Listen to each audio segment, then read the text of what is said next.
This is VOA News. I'm Marissa Melton.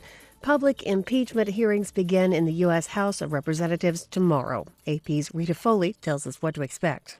Bill Taylor, the top U.S. diplomat in Ukraine, has said what he found when he was sent to Kiev was alarming. An irregular channel of U.S. policymaking outside the official channel, run by, among others, President Trump's personal lawyer, Rudy Giuliani. Career Foreign Service Officer George Kent has previously testified that President Trump wanted to hear 3 words from Ukraine's president: investigations, Biden, and Clinton. On Friday, Marie Yovanovitch testifies, seen as a tough U.S. ambassador but recalled by President Trump during the time the U.S. was trying to root out corruption in Kiev. Rita Foley, Washington. Former U.S. Secretary of State Hillary Clinton criticized as shameful British Prime Minister Boris Johnson's decision not to publish a parliamentary report on Russian meddling in UK politics until after an election next month. Reuters' David Doyle has more. I think it's outrageous. Former US presidential candidate Hillary Clinton has criticized the British government's failure to publish a report into Russian meddling ahead of a snap election next month. The report from Parliament's Intelligence and Security Committee examines allegations of Russian activity aimed at the UK, including in the 2016 referendum on leaving the European Union. But despite receiving the document almost a month ago and it having been cleared by the security services, British Prime Minister Boris Johnson has not approved its release. That means it won't be published before the December the 12th poll, in which Brexit is the main factor.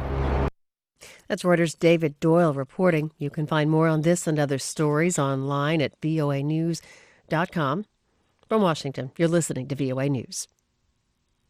This week, the European Commission gave approval to an Ebola vaccine, an act that the World Health Organization calls a landmark moment for global health and a likely game changer in the battle against this deadly disease.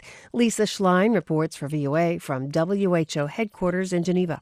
This is the first time an Ebola vaccine has been licensed anywhere in the world. The next step, pre-qualification by the World Health Organization, is expected within days. Pre-qualification means WHO is satisfied with the vaccine's quality, safety, and effectiveness. WHO spokesman Christian Lindemeyer tells VOA this is an important step and a great achievement for public health. This will speed up any further process of getting a vaccine into a country for licensing, for manufacturing, for having more quantity of the vaccine whenever we need it. The vaccine, in its experimental stage, has been and continues to be used in the ongoing Ebola epidemic in the Eastern Democratic Republic of Congo. Lisa Schlein for VOA News, Geneva. Former U.S. President Jimmy Carter underwent surgery today to relieve pressure on his brain. He's now recovering. AP's Walter Ratliff has more. Jimmy Carter's spokeswoman says the former president is recovering at Emory University Hospital following surgery to relieve pressure from bleeding on his brain after a recent fall. Carter has fallen at least 3 times this year. The first incident, in the spring, required hip replacement surgery.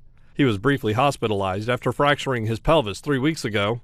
Carter candidly said he is at ease with his own mortality during a recent church appearance. After a dire cancer diagnosis in 2015, he said he prayed about having the proper attitude toward death.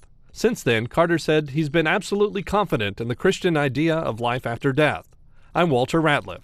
Turkish President Recep Tayyip Erdogan visits Washington this week to meet President Donald Trump. Charles de Ledesma has more. Turkey's president says Syrian Kurdish fighters have failed to vacate areas along the Turkish border, despite agreements with Russia and the US, and says he'll talk with President Donald Trump on it.